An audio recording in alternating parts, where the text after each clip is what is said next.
Wonderful. Thank you so much for having me today. I'm really excited to be here and be able to present to you a little snapshot of some of the research that we're doing here at UCSB in the field of clinical psychology.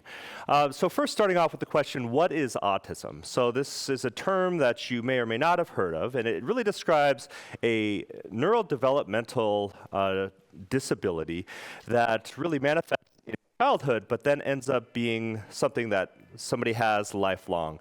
And so some of the characteristics, one of the first telltale signs, individual has challenges with social communication. Some are completely nonverbal, some have more limited language, others are verbally fluent, meaning that they have kind of the full range of use of language, but they struggle using that conversationally. So they may struggle with the conversational or pragmatic use of language. And as a result of these social challenges, oftentimes they don't end up having the friendships that they desire, the other relationships that they want. And so other characteristics that kind of define autism is folks that will have restricted interests. So they might have a really strong thematic interest that they may be all-consuming, something that they're pretty obsessed with, kind of to the detriment of anything else going on.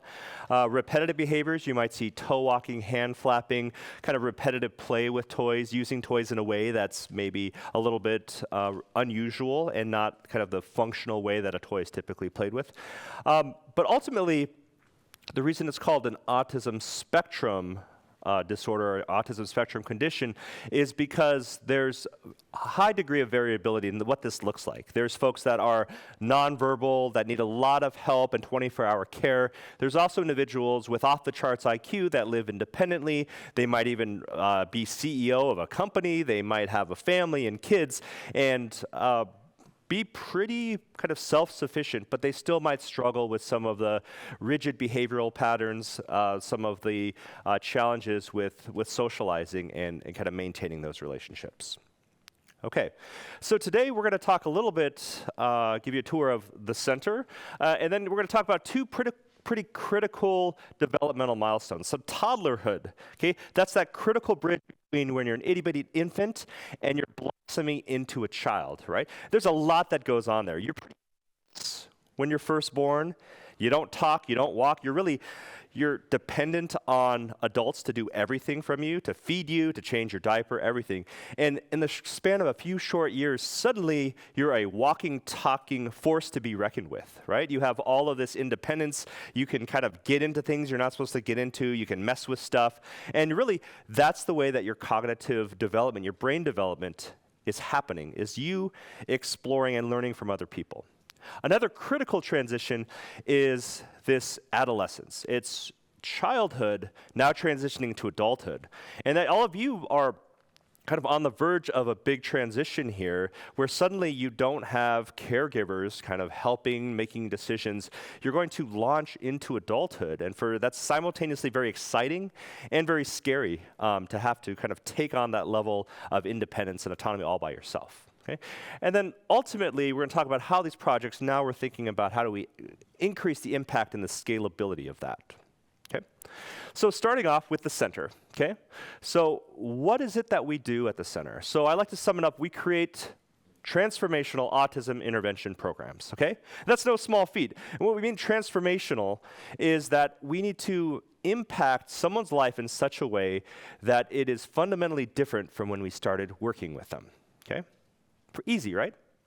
All right, so some of the unique things about our center is we are primarily student-run. So we have graduate students, we have undergrads, we have sometimes high school volunteers that serve as our clinicians, as our researchers, and really the future leaders in this field. Okay, so whether they go into education or clinical psych or medicine or even dentistry, we want folks to have a working understanding of what it means to work with neurodiverse populations, because everyone's brain works a little bit different, and we want folks to be able to have a good working understanding of how to work effectively with this population.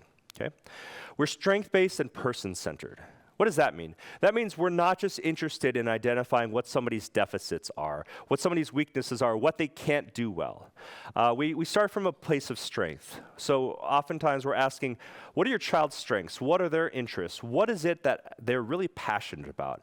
Because looking there, we can often find the resources and the tools to enable to help somebody to thrive if they're struggling in other areas.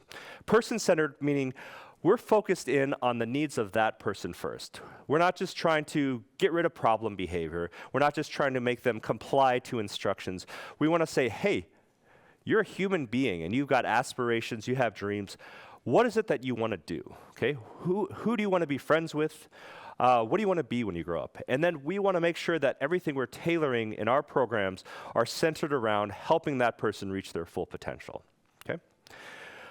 In doing these types of treatments and interventions and therapies over time, we've really strived to be a world-class autism intervention center, meaning that we're at the forefront of what works best to help people with autism have the best quality of life possible.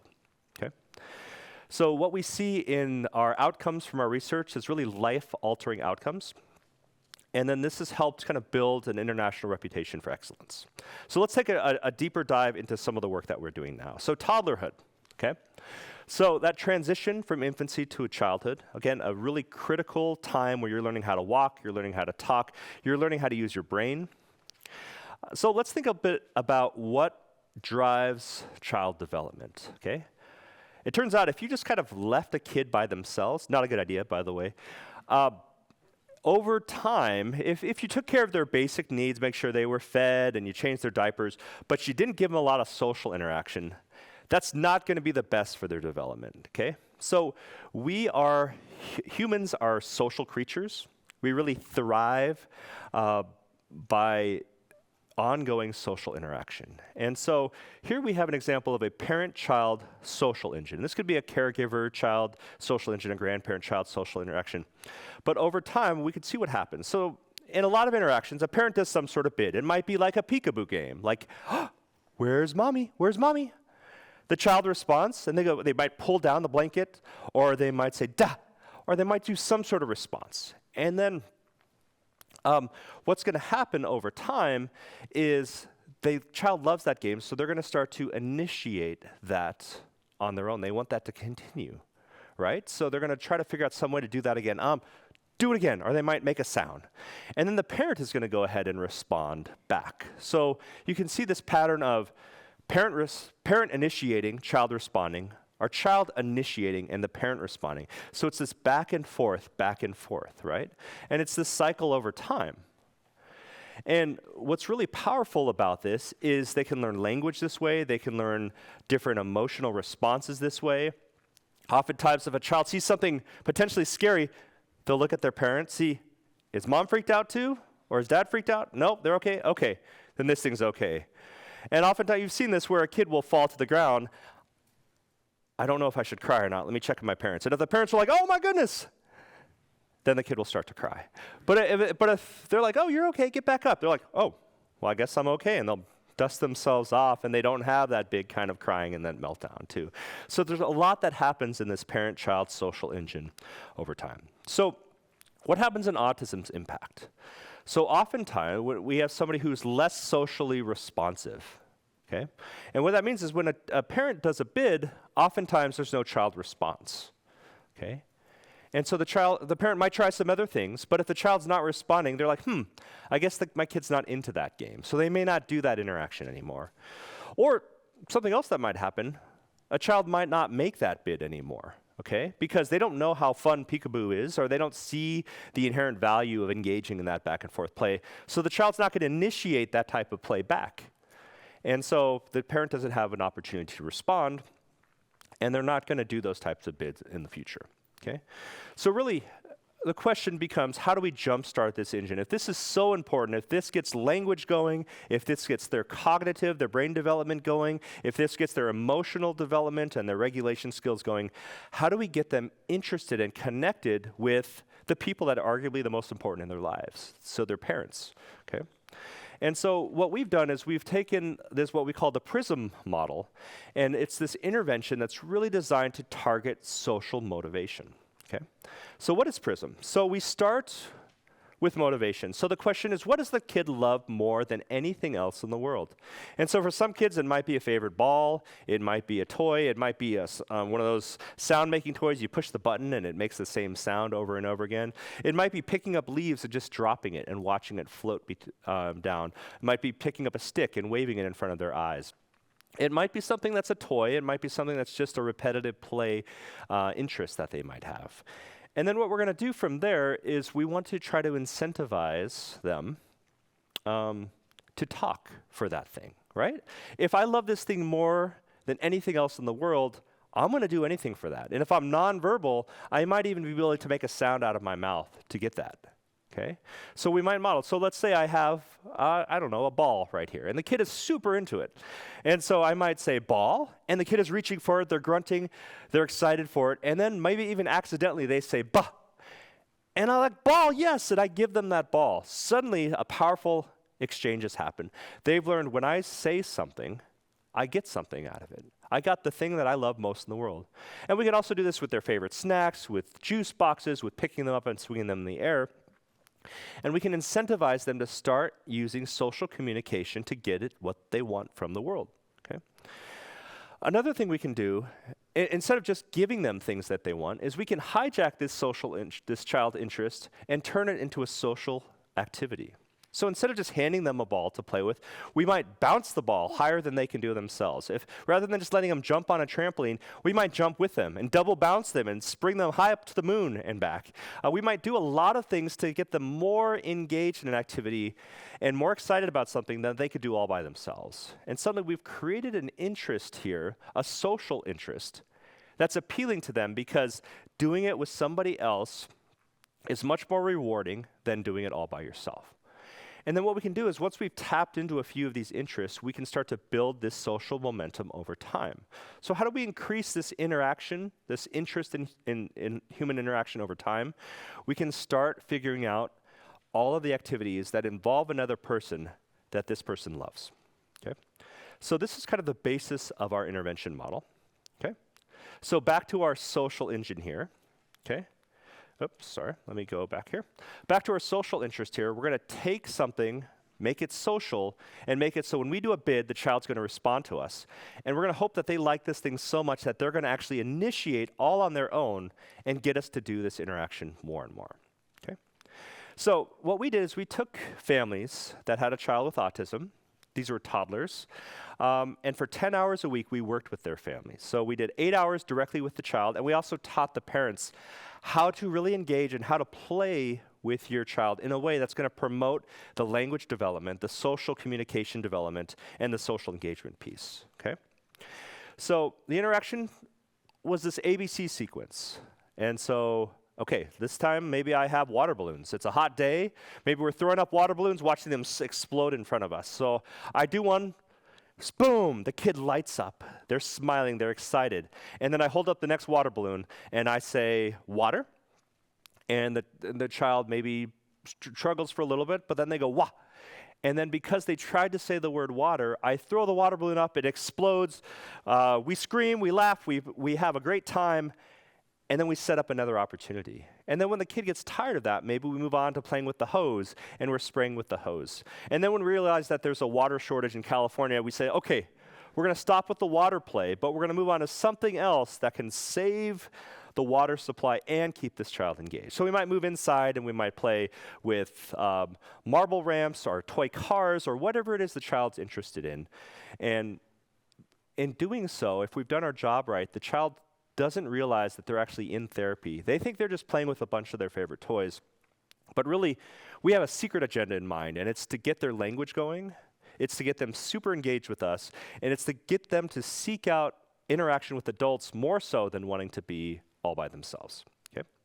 And so the research, so we published a few articles on this, looking at individual families and having them recording them and then systematically coding these over time. So we'll watch kind of frame by frame videos. We'll watch what the child is doing. We'll watch what the parents are doing. We've also looked at kind of standardized assessment measures, looking at language broadly, language scores, cognitive scores. And really the takeaway is We want to see, does this actually have an impact on these individuals, both in the immediate moment, but also in the long term? So the first thing we did was look at child engagement, okay? And so how do we quantify that? Because we can't just have somebody say, yeah, they look pretty engaged. Yeah, thumbs up. So that doesn't fly in the research community. So we have to kind of quantify what we mean by engagement. So that might look like child eye contact. That might look like directed facial expressions. That might look like child initiations, right? And their responsiveness. Same thing with parent engagement. We can't just say the parents looked pretty engaged. We wanted to do the same thing. When we get parents involved, we wanted to see what extent they were actually directing facial expressions. They were actually enjoying themselves in these sessions, moment by moment, okay? We looked at the child initiations. A telltale sign if a kid really likes an activity, they will ask you to continue that activity all by themselves. They're not going to wait for you to say, hey, you want to keep going? And have them say yes or no. They will go ahead and say, ball, I want to play with the ball again. Or I want to play with the water balloons. Or I want you to spin me around. Or I want to play toy cars again with you. So if they're initiating a whole bunch, that's a good sign, okay?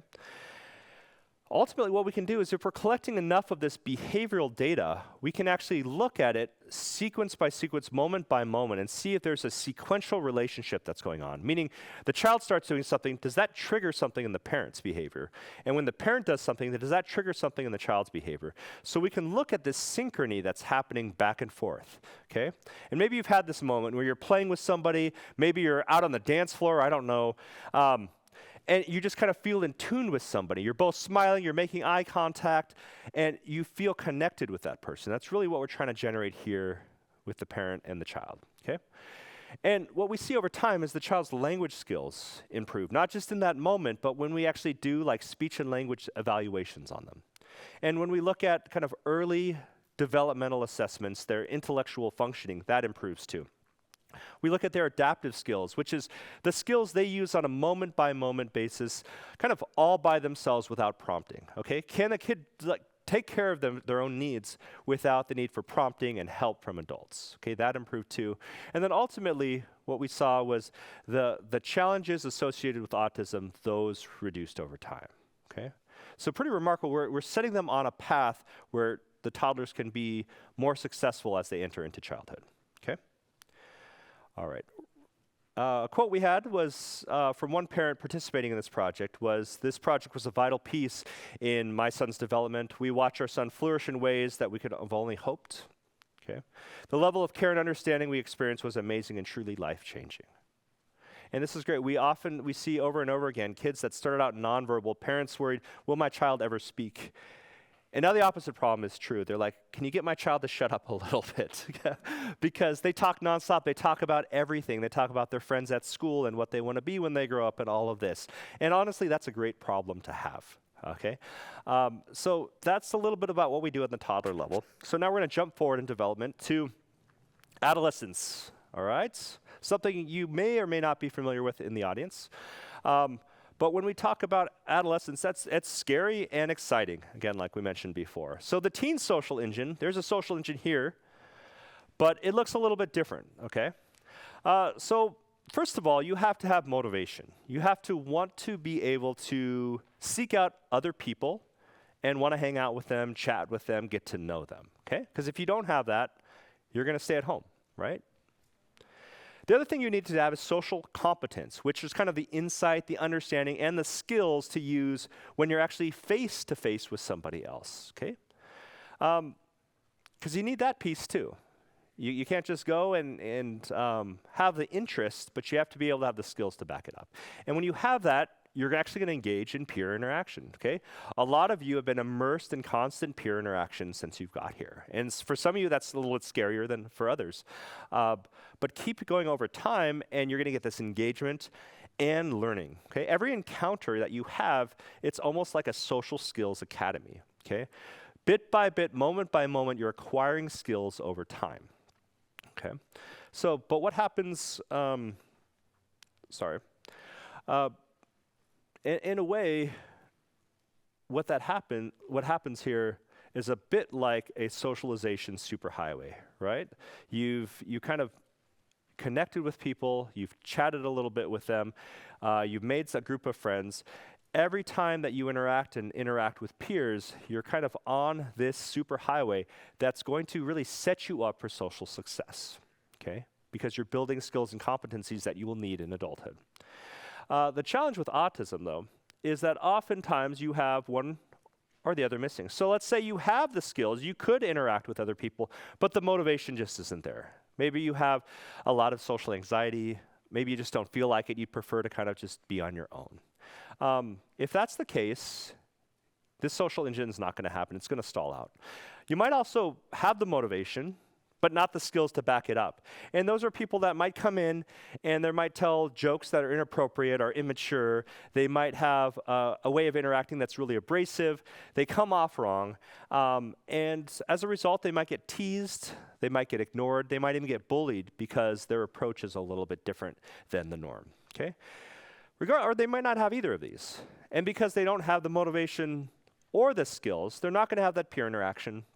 And then ultimately, they're kind of stuck in a spot where they don't have the ability to be socially engaged or to learn. And the question really is, how do we build an on-ramp to socializing if somebody isn't able to get onto that socialization superhighway? Okay? And that's really where we dug deep, and we had a lot of people that would come to the Autism Center, and they struggled in this way. And so what we built was the START program, which is the Social Tools and Rules for Teens program. Okay? And so we did a clinical trial with this, and we really designed a program. We wanted it to be peer facilitated, meaning it was run by undergrads and high school volunteers. We didn't want it to be an adult-led program, adults meaning those kind of 30, 40-plus-year-olds, kind of teaching teenagers how to socially interact. Because first of all, nobody would want to go to that program.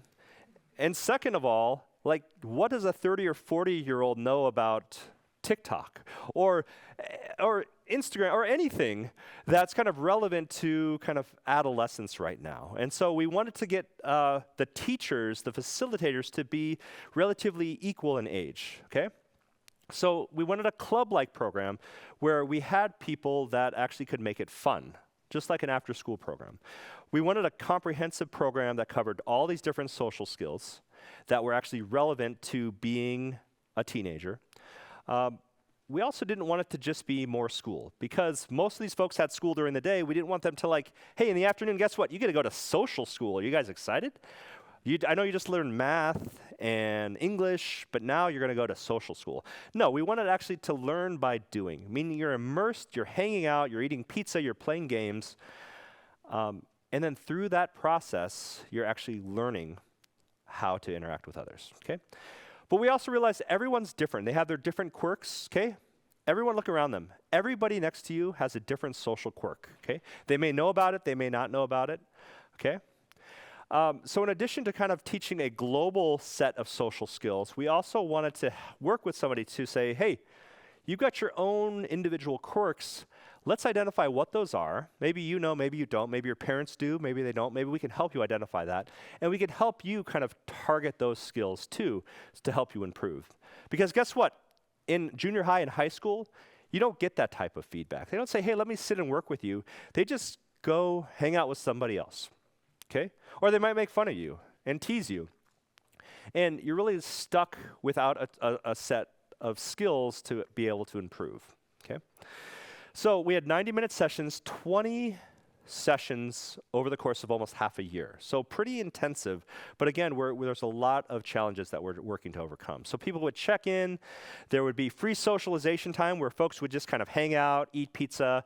They were also secretly tracking the use of their skills, so it might be, hey, I never ask questions, so every time I ask a question, I'm giving myself a point. So, hey, nice shirt, where'd you get it?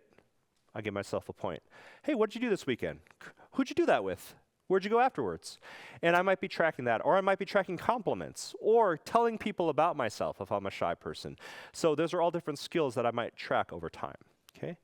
Then I have a social topic discussion. We would have popular media clips from different TV shows, kind of demonstrating how to use and how not to use a skill. We'd have people practice. We do like speed dating type stuff. We do a lot of role plays. And then we do structured social games and activities. And then at the end, we'd invite the parents to an individual checkout, set some social homework goals, and then get them to keep working on that. So the research, over the course of several publications, over our course of our clinical trial, what we saw was parent ratings of their teens improved. The teens also rated that they improved. Well, that's kind of cheating. Everyone's going to say they did better, but do they objectively improve in a way that's actually measurable? So autism symptom severity, according to the parents, decreased. We also video recorded them getting to know people they had never met before, okay? And to see what kind of social skills you'll use in a live situation. So when we coded those skills, those improved over time, both the verbal and the nonverbal skills. When we had people watch these videos and rate them, they didn't know what our project was about. Those impression ratings increased too. When we asked about real-world outcomes, those real-world friendships improved too, the number, both reported by the teen and from the parent. So we had a feeling that maybe the parents were maybe a little bit more discerning about what constituted a friend or not. And then ultimately, when we looked at follow-up, 20 weeks after we finished this project, we checked back in with all of these teens and saw that not only did they sustain their gains, sometimes they even improved even more, which is really exciting, okay? So another quote from a parent. So start help my teen with social skills and appropriate language. Teach them how to interact with other people, okay?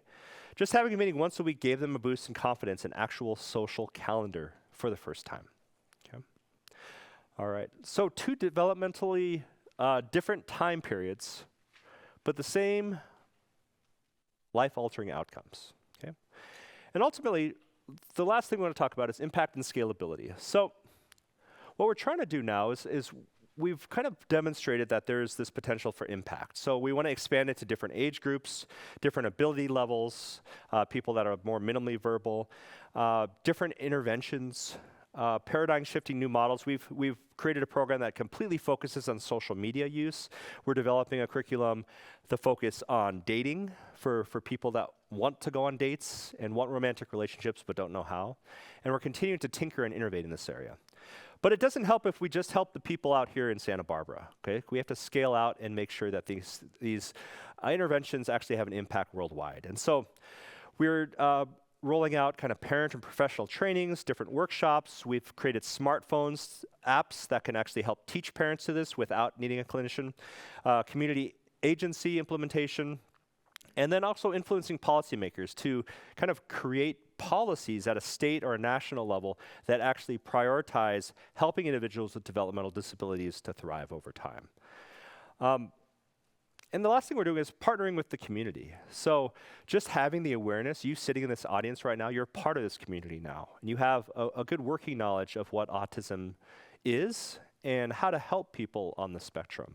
And so we're constantly looking for ways to partner with the community in order to kind of be responsive to everyone's needs. And whether that's somebody with neurodiverse needs, autism, ADHD, or related challenges, we want to all partner together to make this happen. Okay? And with that, I just want to say a word of thanks. Thank you so much. There's our website for more information. And that's about it. Thank you so much.